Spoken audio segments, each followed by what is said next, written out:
Hi everyone, welcome back to our YouTube channel English Honors Hub। आज से हमने एक नई सीरीज स्टार्ट की है जिसके अंदर हम हर एक चैप्टर के इम्पोर्टेंट क्वेश्चंस डिस्कस करेंगे उनके आंसर्स के साथ साथ ही साथ हम थीम्स डिस्कस करेंगे और उनके कैरेक्टर्स डिस्कस करेंगे जो कि आपकी काफ़ी हेल्प करेंगे आंसर्स लिखने में, आंसर्स फ्रेम करने में। तो आज की वीडियो में हम करेंगे DSC 5 16 to 17 century English drama का जो हमारा पहला यूनिट है डॉक्टर फॉस्टर्स, जिसको लिखा है क्रिस्टोफर मार्लोवे ने। तो इन इसकी हम पहले कैरेक्टर्स डिस्कस करेंगे, फिर थीम्स, उसके बाद मोस्ट इम्पोर्टेंट क्वेश्चंस देखेंगे उनके आंसर्स के साथ। तो आइए शुरू करते हैं डॉक्टर फॉस्टर्स के कैरेक्टर्स के साथ। सबसे पहले डॉक्टर फॉस्टर्स का ही कैरेक्टर देख लेते हैं। तो डॉक्टर फॉस्टर्स मेन हीरो हैं इस पूरे प्ले के और ये पूरा प्ले इन्हीं के अराउंड रिवॉल्व करता है। ये बहुत ही नॉलेजेबल इंसान है जिनको एक हर चीज की नॉलेज है। सो ये अपनी नॉलेज को और ज्यादा एक्सपैंड करना चाहते हैं, कुछ मैजिक वगैरह सीख के, काला जादू सीख के। तो ये अपनी सोल एक डेविल को दे देते हैं in exchange of 24 years of unlimited power and knowledge. तो अगर आपने इसका डिटेल एक्सप्लेनेशन देखा होगा डॉक्टर फॉस्टर्स का, तो आपको ये पता होगा कि एक एग्रीमेंट हुआ था जिसके अंदर ये था कि 24 इयर्स तक मी फेस्टिफलिस जो कि एक डेविल है वो डॉक्टर फॉस्टर्स के ही साथ रहेगा और डॉक्टर फॉस्टर्स जो भी उसको बोलेंगे वो सब चीजें वो करेगा और उसके साथ ही हमेशा रहेगा। जब भी 24 इयर्स कंप्लीट हो जाएंगे तो इसके बाद जो डॉक्टर फॉस्टर्स है वो अपनी सोल लूसीफर को दे देंगे। तो जब ये एग्रीमेंट साइन हो जाता है तो इन डॉक्टर फॉस्टर्स को पूरी पावर मिल जाती है और ये अपनी नई पावर के साथ पूरा वर्ल्ड ट्रैवल करते हैं और हर एक तरह की वो नॉलेज गेन करने की कोशिश करते हैं। अपने मैजिक से किसी का भला करने की बजाय फालतू चीजें करते हैं मैजिक से, जैसे किसी के ऊपर जोक करना या फिर किसी ब्यूटीफुल वुमेन को अपना बनाना। जैसे इन्होंने मीफेस्टोफिलिस से कहा था कि हेलेन को ले आओ उसके पास और उसको उसकी लवर बनाओ। तो डॉक्टर फॉस्टर्स अपनी पावर का फुल इस्तेमाल करते हैं, पूरे मजे करते हैं, लेकिन जब 24 साल पूरे होने वाले होते हैं तो उनको ये रियलाइज होता है कि उन्होंने बिल्कुल गलत किया, उनको ऐसा नहीं करना चाहिए था। तो वो सोचते भी हैं कि वो गॉड से माफी मांग ले, बट वो ऐसा नहीं करते हैं। एट लास्ट उनकी सोल जो है वो लूसीफर ले जाता है और लास्ट में कोरस हमें ये इन्फॉर्म करता है कि जो फॉस्टर्स की जो सोल है वो हेल में चली गई है। अब नेक्स्ट कैरेक्टर है मी फेस्टोफिलिस। मी फेस्टोफिलिस एक डेविल है। ये पूरे प्ले के टाइम में फॉस्टर्स के साथ ही रहा है, इसने फॉस्टर्स के साथ पूरा ट्रैवल किया है। फॉस्टर्स जो भी क्वेश्चन पूछता था वो इसका आंसर देता था और जब भी फॉस्टर्स ये सोचता था कि मैं माफी मांग लेता हूँ गॉड से और ये एग्रीमेंट खत्म कर देता हूँ, तो मी फेस्टोफिलिस इसको किसी ना किसी चीज में उलझा देता था, डिस्ट्रैक्ट कर देता था ताकि ये इस बारे में ना सोचे। और जब ये लोग 8 दिन के टूर पे भी गए थे तो भी मीफेस्टोफिलिस को साथ लेके ही गया था फॉस्टर्स। और ये मीफेस्टोफिलिस ही था जिसने फॉस्टर्स को एनकरेज किया था कि वो एक ब्लड ओथ ले, मतलब एक एग्रीमेंट करे लूसीफर के साथ कि वो अपनी सोल दे देगा 24 साल तक, जब तक 24 साल पूरे नहीं हो जाते। अब नेक्स्ट कैरेक्टर है हमारा वैगनर। वैगनर जो है वो फॉस्टर्स का सर्वेंट भी है और स्टूडेंट भी। हालांकि इसने अपनी सोल लूसीफर को नहीं दी, बट ये भी डार्क आर्ट से बहुत ज्यादा प्रभावित है और ये इसने फॉस्टर्स की स्पेल बुक भी ये बोरो कर लेता था और कुछ ना कुछ ये करते रहता था उसमें से। जब प्ले एंड होने वाला था तो फॉस्टर्स ने अपनी कुछ वेल्थ जो है वो इसके नाम कर दी थी। अब नेक्स्ट कैरेक्टर है लूसीफर। मीफेस्टोफिलिस बिना लूसीफर के परमिशन के कुछ भी नहीं करता है। लूसीफर बहुत ज्यादा पावरफुल है और एक प्रैक्टिकल बिजनेसमैन भी है जिसको हर एक इंसान की वीकनेस के बारे में पता है। इसको फॉस्टर्स की भी वीकनेस के बारे में पता है कि उसको कैसे उसका यूज करना है। तो फॉस्टर्स जब गॉड का नाम पुकार रहा था तो ये बहुत ज्यादा ऑफेंड हो गया था, इसीलिए फिर इसने एक उससे मतलब ओथ दिलवाई कि फॉस्टर्स जो है वो मतलब एक एग्रीमेंट पे साइन करवाया उसने कि फॉस्टर्स जो है वो 24 साल बाद इसको सोल दे देगा, तो और वो पीछे नहीं हट सकता इस एग्रीमेंट से। अब नेक्स्ट कैरेक्टर है हमारे good angel and evil angel. Good angel और इविल एंजल बहुत ही इंपॉर्टेंट रोल प्ले करते हैं इस पूरे प्ले के अंदर। जब भी फॉस्टर्स किसी चीज के बारे में सोचता था तो ये दोनों एंजल आ जाती थी, और ये दोनों एंजल बहुत ही कॉन्ट्राडिक्टिंग है। गुड एंजल एक तरफ फॉस्टर्स को ये कहती है कि तुम माफी मांग लो, गॉड तुम्हें माफ कर देंगे, और कभी भी लेट नहीं होता है माफी मांगने के लिए। वहीं दूसरी तरफ इविल एंजल कहती थी कि माफी वाफी में क्या रखा है, तुम अपने मैजिकल पावर को एंजॉय करो, जो तुम्हें पावर मिली है वो एंजॉय करो ना। एक ना एक दिन तो सबको मरना ही है, एक दिन ना एक दिन तो सबको जाना ही है, तो इससे अच्छा हम एंजॉय करके जाएं। प्ले के अंदर most of the time fosters ने इविल एंजल की ही बात मानी है ज्यादातर। अब नेक्स्ट है कोरस। ये कोरस एक ट्रेडिशनल फिगर होता है ग्रीक ट्रेजेडी के अंदर। कोरस प्रोलॉग डिलीवर करता है प्ले के शुरुआत में, मोनोलॉग डिलीवर करता है प्ले के मिडल में, और एपिलॉग डिलीवर करता है at the end of the play. ये कोरस बाकी सारे ग्रीक कोरसेस की तरह नहीं है, ये कोरस एक सिंगल पर्सन है। कोरस प्ले का मेन एक्शन तो नहीं बताता, बट ये कोरस जो है वो ऑडियंस को इंट्रोड्यूस करवाता है कि क्या क्या, मतलब इंट्रोडक्शन देता है और कॉन्क्लूजन देता है पूरे प्ले के बारे में, और इंट्रोड्यूस करवाता है ऑडियंस को कि क्या क्या होने वाला है और क्या क्या हो सकता है, और एट द एंड वो मॉरल भी देते हैं, बताते भी हैं कि हमें क्या क्या करना चाहिए क्या क्या नहीं करना चाहिए। अब नेक्स्ट करेक्टर है रॉबिन। रॉबिन एक स्टेबल हैंड है जो कि डॉक्टर फॉस्टर्स की बुक चुरा लेता है, मैजिकल वाली। प्ले के अंदर जो कॉमिक सीन्स आते हैं उसके अंदर ये आता रहता है। और ये भी कहा जा रहा है इसमें कि फॉस्टर्स इतना एम्बिशियस होने के बावजूद भी अपनी मैजिक का इस्तेमाल कुछ जोक्स वगैरह करने के लिए और ब्यूटीफुल वुमेन जैसे हेलेन ऑफ ट्रॉय को बुलाने के लिए कर रहा है। तो ये भी एक रॉबिन जैसे लोली आदमी से कम नहीं है, ये भी उसकी तरह ही है थोड़ा थोड़ा। अब लास्ट करेक्टर है हेलेन ऑफ ट्रॉय। ये पूरे वर्ल्ड की मोस्ट ब्यूटीफुल वुमेन है, और इसी की वजह से ट्रोजन वॉर हुई थी। फॉस्टस मी फेस्टिवल इसको कहता है कि हेलेन को लेके आओ उसके पास, ताकि वो डिस्ट्रैक्ट हो सके, सब जो भी एग्रीमेंट है उसके बारे में वो ना सोचे और थोड़ा उसका ध्यान भटके। अब यहाँ पे कैरेक्टर्स तो सारे खत्म होते हैं, अब हम थीम्स पढ़ते हैं। तो पहली थीम है temptation, sin and redemption. Temptation यानी किसी चीज से टेम्प्ट होना, किसी चीज से प्रभावित होना, अट्रैक्टेड होना। सिन यानी पाप, और रिडेम्पशन यानी कि पाप से मुक्ति पाना या मुक्त होना। तो फॉस्टर्स जो है वो टेम्प्ट हुआ नॉलेज के लिए और पावर के लिए, मतलब उसको नॉलेज चाहिए थी और पावर चाहिए थी। इसकी वजह से ही इसने पाप किए, इसने सिंस किए, और जो भी इससे बन पड़ा उसने सब कुछ किया नॉलेज और पावर गेन करने के लिए। इसने अपनी सोल तक को दे दिया लूसीफर को। फॉस्टर्स एक एम्बिशियस बंदा होने के बावजूद भी अपने मैजिक का फालतू चीजों में अपना इस्तेमाल कर रहा है, जैसे कोई भी प्रैक्टिकल जोक्स या फिर ट्रिक्स करने के लिए, या फिर ब्यूटीफुल वुमेन जैसे हेलेन ऑफ ट्रॉय को बुलाने के लिए। और जैसे गुड एंजल उसको बोलती है कि कभी भी लेट नहीं होता है रिपेंट करने के लिए, तुम माफी मांग लो और गॉड से मर्सी मांग लो, गॉड तुम्हें मर्सी दे देंगे। लेकिन फॉस्टर्स जो है वो इविल एंजल की बात मानता है और रिपेंट नहीं करता है, और ये सोचता है कि अब तो काफी देर हो चुकी है, अब गॉड भी उसको नहीं अपने पास बुलाएंगे, गॉड भी उसको माफ नहीं करेंगे। फॉस्टर्स जो है हमेशा इविल एंजल की ही बात मानता है ज्यादातर प्ले के दौरान, लेकिन वो एट लास्ट फाइनल सीन के अंदर रिपेंट करने की कोशिश करता है। फॉस्टर्स ने जो बार्गेन किया था लूसीफर के साथ, ये बहुत ही मोस्ट फेमस पार्ट है डॉक्टर फॉस्टर्स का। और इस सो कॉल्ड फॉस्टियन बार्गेन को यूज किया जाता है जब भी कोई डील होती है डेविल के साथ, तो इस टर्म को यूज किया जाता है फॉस्टियन बार्गेन। मतलब ये एक मुहावरा टाइप बन गया है, जब भी कोई डील होती है डेविल के साथ तब ये यूज किया जाता है। अब है कि जैसे लूसीफर ने चीट किया था फॉस्टर्स के साथ उसकी डील में, वैसे ही फॉस्टर्स ने चीट किया था हॉर्स कोर्सर को जिसने उससे घोड़ा खरीदा था। एंड वैगनर भी एग्री हो गया था इसका सर्वेंट बनने के लिए, कुछ मैजिक सीखने के लिए।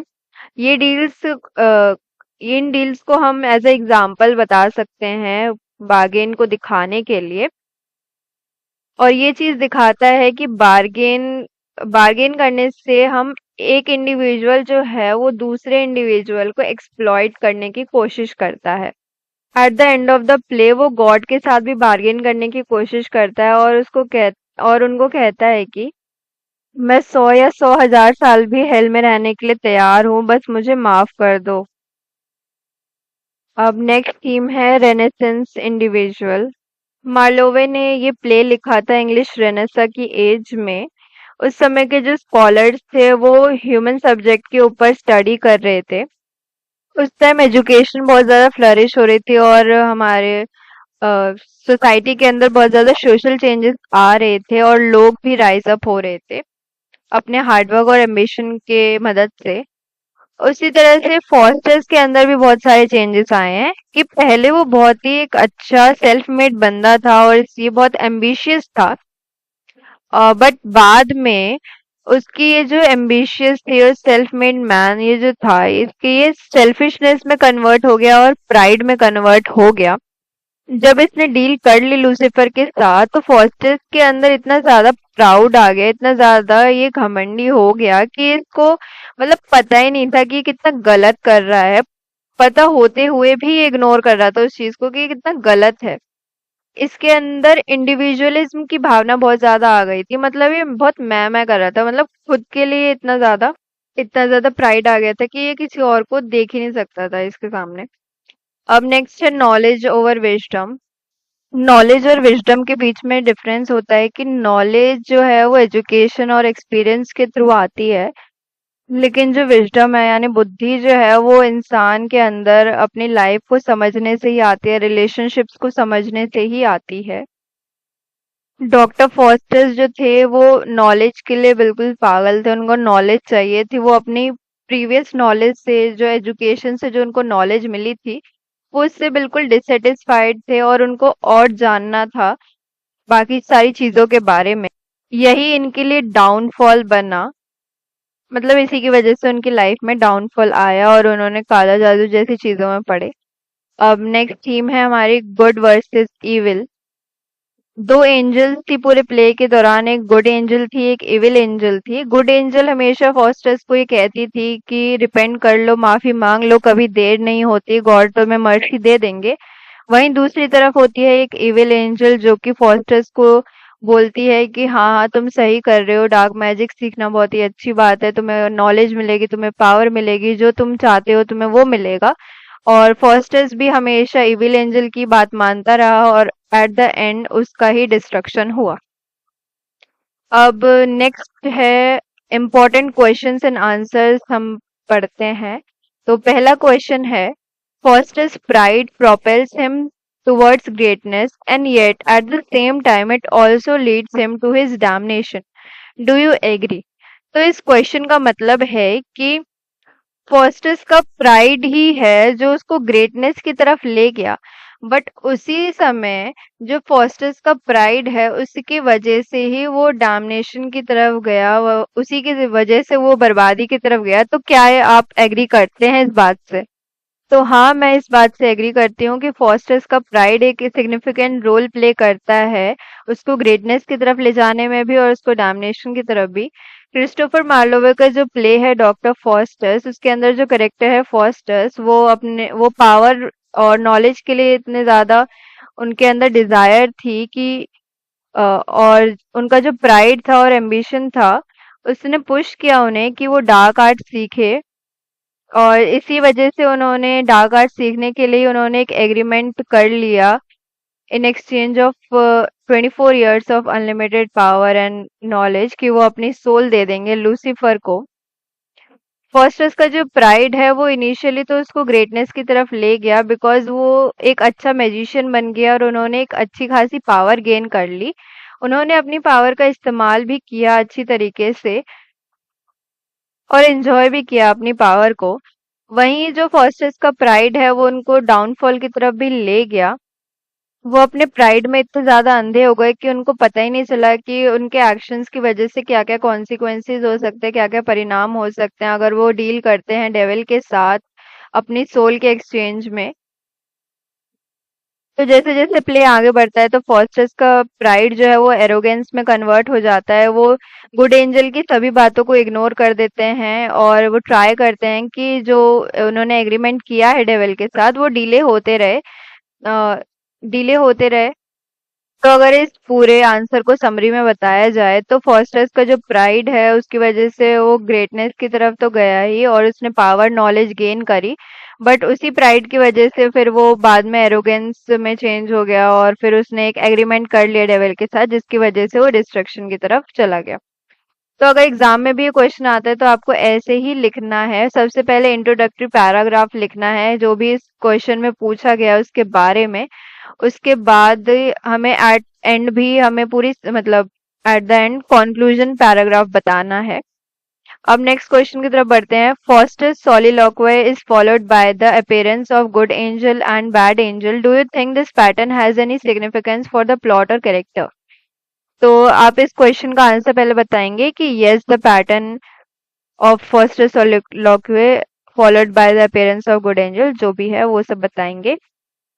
गुड एंजल और बैड एंजल दोनों ही एक क्रूशियल रोल प्ले करती है प्लॉट और करेक्टर के लिए इस पूरे प्ले के अंदर। इसमें फॉस्टर्स ये समझ नहीं पा रहा है कि उसको क्या चॉइस करनी है क्या नहीं करनी है। तो जब भी वो किसी सोच में पड़ जाता है तो वहां पे गुड एंजल और बैड एंजल आ जाती हैं।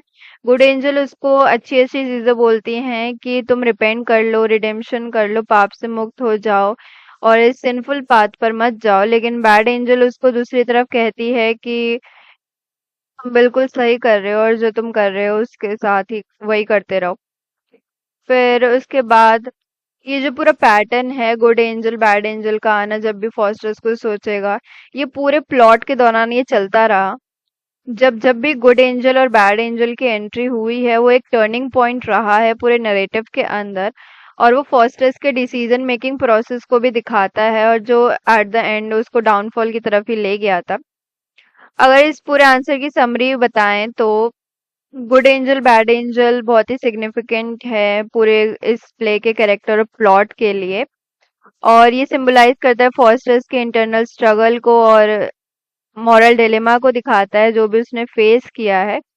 साथ ही साथ कुछ थीम्स बताता है टेम्पटेशन चॉइस कॉन्सिक्वेंसेस के बारे में थ्रू आउट द प्ले। अब नेक्स्ट क्वेश्चन है doubts and despair continue to haunt Faustus right through the first act but that is resolved when he says, I am resolved Faustus shall not repent. What promises by Mephistopheles helps him make up his mind. यानी कि fosters के मन में तो सवाल आने शुरू हो जाते हैं पहले ही एक्ट से कि उसने गलत किया या सही किया, बट वो बाद में बोलता है कि मैं रिजॉल्व फॉस्टर्स हूँ और मैं कभी रिपेंट नहीं करूंगा।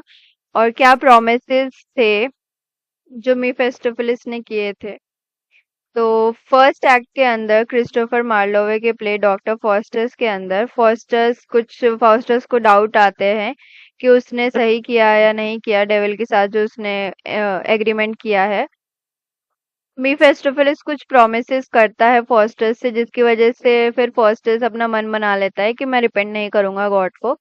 तो नीचे कुछ कुछ दिए गए हैं पॉइंट्स। पहला है अनलिमिटेड नॉलेज। तो मीफेस्टोफिलिस एश्योर करता है फॉस्टर्स को कि उसको सारी नॉलेज मिलेगी वर्ल्ड की। इस प्रॉमिस की वजह से फॉस्टर्स का जो थर्स्ट फॉर नॉलेज है वो और बढ़ जाता है और फिर वो अपना माइंड चेंज कर लेता है रिपेंट करने का। दूसरा प्रॉमिस था पावर एंड फेम। मीफेस्टोफिलिस एश्योर करता है फॉस्टर्स को कि उसको सभी सभी चीजें मिलेंगी वर्ल्ड की और जो भी वो चाहेगा उसको सब मिलेगा, सारी पावर मिलेगी, सारा फेम मिलेगा। फिर थर्ड प्रॉमिस वो करता है pleasure and sensual delights. Mephistopheles assure करता है कि उसको सारे प्लेजर मिलेंगे वर्ल्ड के, जो भी उसको चाहिए, चाहे कोई फूड चाहिए, कोई ब्यूटीफुल वुमेन चाहिए, जो भी उसको चाहिए सब मिलेगा। फिर है सर्विट्यूड और स्पिरिट।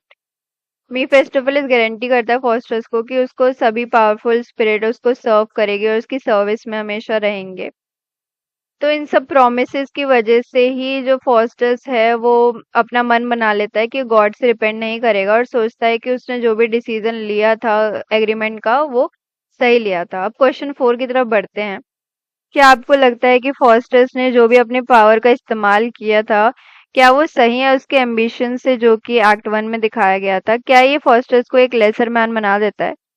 तो नहीं, उसने जो भी चीजें की थी अपनी पावर के साथ वो बिल्कुल मैच नहीं होते उसके एम्बिशंस के साथ। शुरुआत के प्ले में तो ये दिखाया गया था कि ये बहुत ही एम्बिशियस आदमी है और ये बहुत ही अच्छा आदमी है, बट इसने अपनी पावर का गलत इस्तेमाल किया। इसने बहुत ही फालतू चीजों के लिए अपने पावर का इस्तेमाल किया, जो कि इसको बिल्कुल भी शोभा नहीं देता।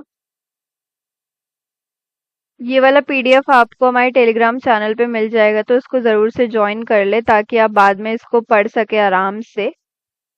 तो इस क्वेश्चन के अंदर आपको यही बताना है कि यहाँ पे आयरन दिखाई गई है कि फॉस्टस, जिसने कि एक एग्रीमेंट किया है डेविल के साथ, और वो सुपरनैचुरल पावर परफॉर्म करता है और वो लोगों पे ट्रिक्स करता है जो भी उसके आसपास हैं। साथ ही साथ उसने हेलेन ऑफ ट्रॉय को भी बुलाने की कोशिश की थी और सबको एंटरटेन वगैरह करता है। वहीं जब वो एम्परर से मिला था और उसके कोर्ट में गया था, तो उसने सभी इल्यूजन्स को डिसमिस कर दिया था जो कि उसने खुद से क्रिएट किए थे, और कहा था कि ये तो सिर्फ शैडोज हैं, ना कि रियल वंस। अब नेक्स्ट क्वेश्चन है question 6। Isn't it ironical that the repentance that has always eluded him comes to him readily when Lucifer demands it on pain of torment discuss? तो हाँ, ये आयरॉनिकल है। पूरे प्ले के दौरान यही दिखाया गया कि फॉस्टर्स एक ऐसा करेक्टर है जो कि रिपेंट करना चाहता है। इतने सारे मोमेंट उसको मिले रिपेंट करने के, बट उसने नहीं किया रिपेंट। उसके प्राइड, डिजायर फॉर पावर ने उसको इतना ज्यादा अंधा कर दिया कि वो अपने मोरल मॉरल चीजों को देख ही नहीं पा रहा था, और वो इस साइकिल में पूरा फंस चुका था सिनर डैमनेशन के। वहीं जब at the end of the play, जब लूसीफर और बाकी डेविल उसके पास आए उसकी सोल लेने के लिए, तब वो अचानक से बदल गया। वो अचानक से रिपेंट करना चालू हो गया कि मुझे माफ कर दो, मुझे माफ कर दो, और गॉड से भी माफी मांगने लगा कि मुझे सैल्वेशन दे दो। तो यहीं पे आयरनी दिखाते हैं कि पहले तो ये बिल्कुल चौड़ा हो रहा था कि मतलब बिल्कुल रिपेंट नहीं करना है, खुद इंडिविजुअलिज्म दिखाया था, but at the end of the play जब इसकी सोल ले जाने लगे तो ये माफी मांगने लगा। अब नेक्स्ट क्वेश्चन है, sweet Helen make me immortal with a किस, डज द किस सेव हिम और डज इट डैम फॉस्टर्स इरिवोकेबली? तो ये लाइन फॉस्टर्स ने कही है क्रिस्टोफर मार्लोवे के डॉक्टर फॉस्टर्स प्ले में।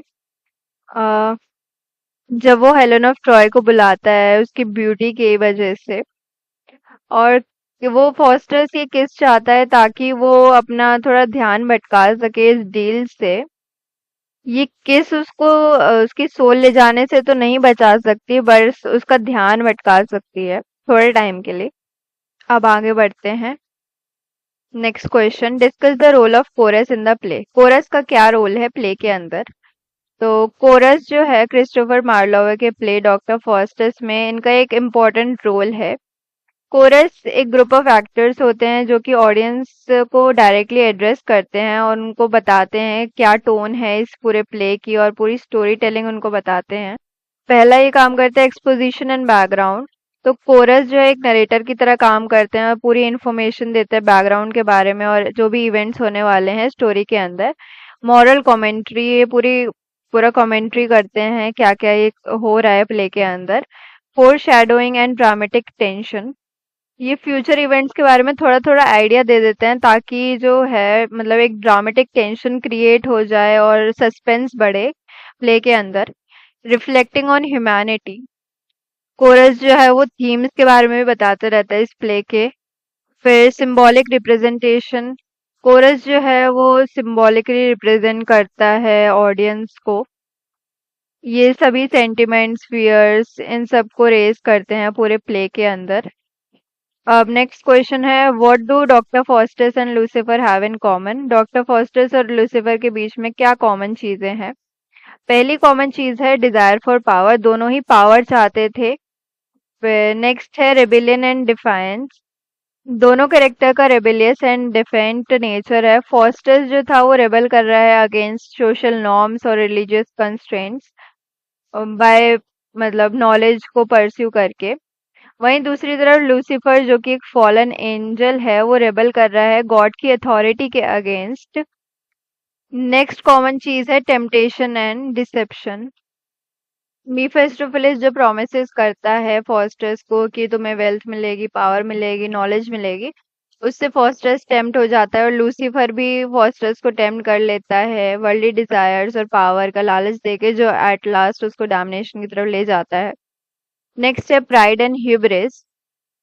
दोनों ही बहुत प्राइडी करेक्टर हैं। फॉस्टस का प्राइड तो हमने देखा ही पूरे प्ले के दौरान, और लूसीफर भी बहुत प्राइड, मतलब लूसीफर के अंदर भी बहुत प्राइड है और ये गॉड से बदला लेना चाहता है और ये गॉड से ऊपर उठना चाहता है।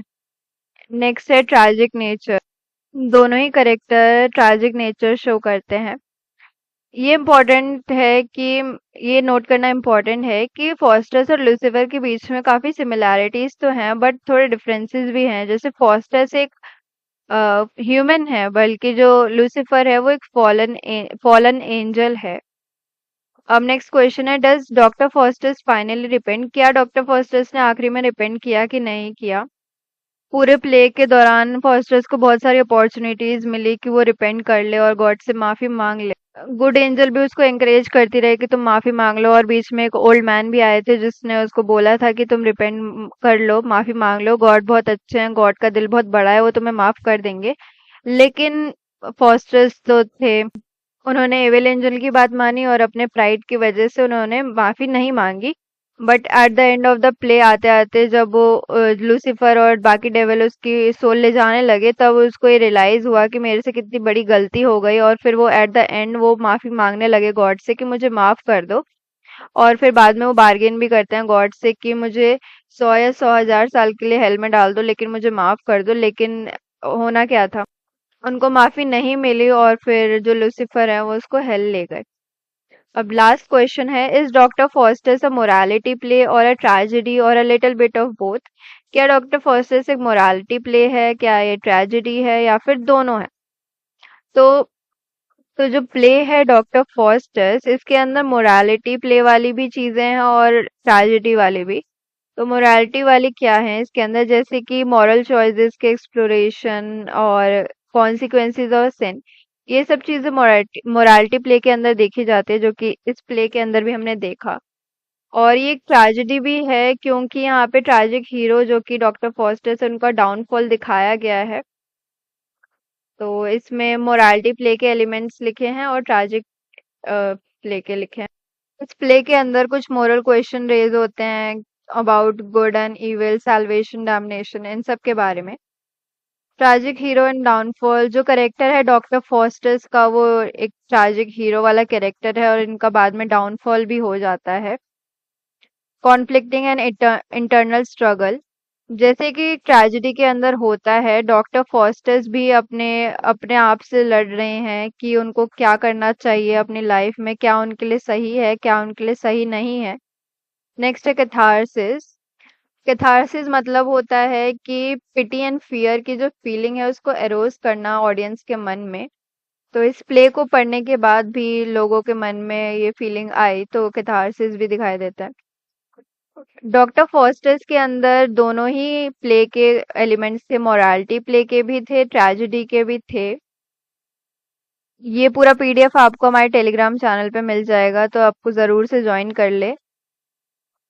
आई होप आपको सब समझ आया हो। कोई भी डाउट हो तो कमेंट कर देना। यहाँ तक आई गए हो तो लाइक कमेंट शेयर जरूर कर देना, एंड सब्सक्राइब करे बिना तो बिल्कुल मत जाना। Thanks for watching. खत्म। Bye bye, tata, good bye.